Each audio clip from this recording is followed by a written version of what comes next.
శ్రీ వారాహీదేవి జ్యోతిషాలయం విద్య, ఉద్యోగం, వ్యాపారం, పెళ్లి, ఆరోగ్యం, నాగదోషం, సంతానం, రాజకీయం, వామాచార దోషం, అత్తాకోడళ్ల మధ్య గొడవలు, ప్రేమించి మోసపోవడం, స్త్రీ పురుషుల వశీకరణం, ధనం నిలకడలేకపోవడం, మీ ఎటువంటి సమస్యలకైనా 24 గంటల్లో పరిష్కారం చూపబడును. నెంబర్ 1 వశీకరణ స్పెషలిస్ట్ పండిత్ పవన్ నంబూదిరి, కేరళ తాంత్రిక గురువు గారు. ఎక్కడి వారికైనా ఒక్క ఫోన్ ద్వారా వెంటనే పరిష్కారం చూపబడును. Phone number 9043637512. అందరికీ నమస్కారం. ఛానల్లోకి తిరిగి స్వాగతం. ధనుస్సు రాశి వారి జాతకులు ఈ రోజున సాయంత్రం 6 గంటల నుంచి ఊహించని హఠాన్ పరిణామాలు ఎదురవుతాయి. జరిగేది తెలిస్తే మీ గుండె జల్లుమంటుంది. ఏం జరగబోతుంది, ఈ రాశి జాతకులకు ఎటువంటి ఫలితాలు కలగబోతున్నాయి అనే అన్ని వివరాలు కూడా ఈ వీడియోలో తెలుసుకుందాము. వీడియో మీకు నచ్చితే తప్పకుండా లైక్ చేయండి. మీ లైక్ మాకెంతో సపోర్ట్ అండ్ ఎంకరేజ్మెంట్ గా ఉంటుంది.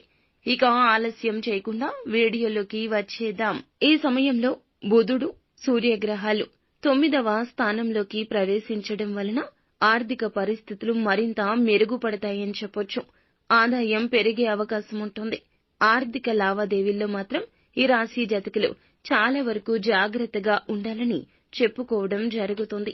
గురుగ్రహం అనుగ్రహంతో కుటుంబ సభ్యులతో ప్రేమానురాగాలు కూడాను పెరుగుతాయని చెప్పొచ్చు. ఆర్థిక పరిస్థితులు మెరుగుపడతాయి. శుక్రుడు, రాహుగ్రహాలు 2వ భాగంలో సంచరించడం వల్ల కుటుంబంలో శుభకార్యాలు జరిగే అవకాశం కూడా కనిపిస్తుంది. పెద్దల ఆశీస్సులు లాభదాయకంగా మారబోతున్నాయని చెప్పొచ్చు.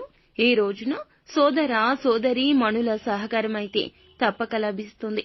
పిల్లలు విద్యాభ్యాసం విషయంలో ప్రత్యేక శ్రద్ధ అవసరమండి. తల్లిదండ్రులు ఆరోగ్యం పట్ల కూడా జాగ్రత్తగా ఉండండి. వివాహిత దాంపత్య జీవితంలో ఈ రోజున కొన్ని సవాళ్లు ఎదుర్కొంటారు. భాగస్వామ్యులతో సయోధ్య కూడా కుదుర్చుకోగలుగుతారు. వివాహ యోగం కూడా ఉండబోతుందని చెప్పొచ్చు. ప్రేమికులకు అంతా అనుకూలమైన సమయంగా చెప్పొచ్చు. కుటుంబ సభ్యులతో విహార యాత్రలు చేస్తారు. పూర్వీకుల ఆస్తి విషయంలో ఈ రోజున పెద్దల లావాదేవీలతో ఒక కొలిక్కి వస్తుందని చెప్పొచ్చు. ప్రేమ, వైవాహిక జీవితాల్లో ఏ విధంగా ఉండబోతుందంటే గనక ఈ రోజు అనుకూల సమయంగా ఉండబోతుందని చెప్పుకోవాలి. అయితే ఈ రోజున మనం మొదట్లో చెప్పుకున్నట్లుగా సాయంత్రం 6 గంటలు దాటాక జరిగే సంఘటనలు ఏమిటో మీకు తెలుసా? ఈ సమయంలో చాలా మంచి ఫలితాలు ఉండబోతున్నాయని చెప్పక తప్పదు. జరిగేది మాత్రం ఊహించని ఫలితమండి. ఎందుకు అని అంటే గనక చేసే పనిలో గతం నుంచి కూడాను నిరాశ, నిస్పృహలు మిమ్మల్ని ఆవహించి ఉండవచ్చును. ఆ యొక్క పనులు అవడం లేదని, లేదా ఆ పనులు చేయడానికి మీకు ఇంకా ఏదో కావాలి. ధనపరంగా కావచ్చు, మోరల్ సపోర్ట్ కావచ్చు. ఆ యొక్క పనులు వృత్తిపరంగా, ఉద్యోగ వ్యాపార పరంగా మీ రంగాల్లో మీరు పై స్థాయికి వెళ్లడం కోసం చేస్తున్నటువంటి కష్టతర సాధ్యమైన పనులు కూడా అసాధ్యమైపోతున్నాయి. చేతి వరకు వచ్చిన కొన్ని రకాల అవకాశాలు చేజారిపోతున్నాయి. జీవితంలో అస్సలు సుఖం అనేది లేకుండా పోయింది అని నిరాశతో ఉన్న ఈ రాశి జాతకులు ఎదురు చూస్తున్న ఫలితం ఈ రోజున కలగబోతుంది. ఈ సమయంలో సడన్ గా ఈ యొక్క పని అనేది జరిగిపోతుంది. గతం నుంచి వాయిదా పడిన పనులు అన్నీ కూడా చాలా సులభంగా ఈ రోజున మీ ప్రమేయం కూడా లేకుండా పూర్తయిపోతాయని చెప్పొచ్చు. దేవుడైతే మీకు అన్ని విధాలుగా చాలా వరకు అనుకూలంగా అయితే పరిస్థితులు అన్నీ కూడా మార్చబోతున్నాడని చెప్పుకోవాలి.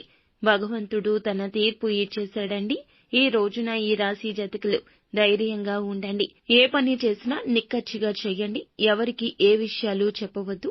చేసే పని గురించి మీరు చేశాక ఫలితం వచ్చాక తెలుసుకుంటారు. అప్పుడు ఆనందిస్తారు. ఆనందపడేవారు బాధపడేవారు అప్పుడు బాధిస్తారు. ముందుగానే చెప్తే మిమ్మల్ని ఇబ్బంది పెట్టాలి అనుకునేవారు ఒక అవకాశం మీరే ఇచ్చినట్లు అవుతోంది. కావున ఇకనైనా అప్రమత్తంగా ఉండండి. అననుకూలతలు అనుకూలంగా మార్చుకోవడానికి ఈ రాశి జాతకులు నిత్యము కూడాను పరమశివుణ్ణి దర్శించండి. వీలు కుదరకపోతే సోమవారం తిథి నాడైనా పరమశివుణ్ణి దర్శించుకుని మీ చేతులతో అభిషేకం చేయించండి. ఓం నమ శివాయ అనే పంచాక్షరి మంత్రాన్ని నిత్యము పఠించండి. అంతా మంచి జరుగుతుంది.